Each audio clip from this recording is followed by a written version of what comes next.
Dit is weer eens so groot voorreg om u te groet. Eerstens in die naam van Jesus en tweedens om met u te deel die lieflike, die kragtige, die wyse woord wat die Heilige Gees met ons deel. Ons is besig met 'n reeks en is deel 2 en dit handel oor welis. Vandag hanteer ons welis vir geld of lust for money. En weet jy wat? Die Bybel noem dit die liefde vir geld. 1 Timoteus 6 vers 10.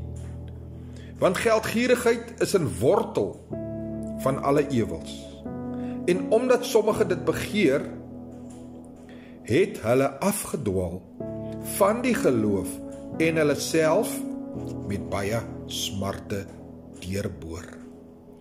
Die AMP version van hierdie gedeelte sê, for the love of money is the root of all evils. It is through this craving that some have been led astray and have wandered from the faith and pierced themselves through with many acute mental and pangs. Weet jy wat? Wat is hier die wortel? Wat is 'n wortel? 'n Wortel is die voeding van 'n boom of 'n plant. En hier sê hulle dat geldgierigheid is 'n wortel van alle ewels.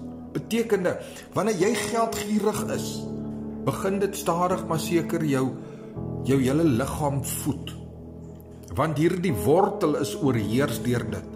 En kort voor lank voor jy ook om kry, dink jy glad nie meer in God nie. Jy lees glad nie meer God se woord nie. Jy pas nie meer geloof toe nie. Jy gaan nie na jou medemens toe om hulle vertel van Christus se liefde en die woord aan hulle te openbaar nie. Want geld het nou jou hele lewe geword. En die probleem met geld is dat dit raak al hoe meer. Jy kan nooit stop nie. Dit word 'n afgod in jou lewe. Wat is welis? Of om iets te begeer. Dit is 'n aksie in u hart. Die hart word daarvan vol en neem die plek van God oor. Geld moet nie vir ons 'n afgod word nie. So groot liefde word nie, dat ons nie meer liefde tot God toepas nie. Geld homself is nie sleg nie, of sonde nie. Maar wanneer dit 'n obsessie of 'n afgod word, dan raak dit gevaarlik.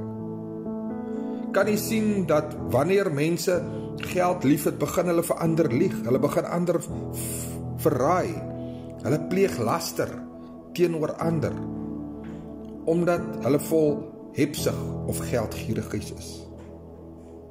Hierdie tipe van welis lei ons weg van God as ons voorsiener. As ook hierdie tipe welis kan nooit bevredig word nie.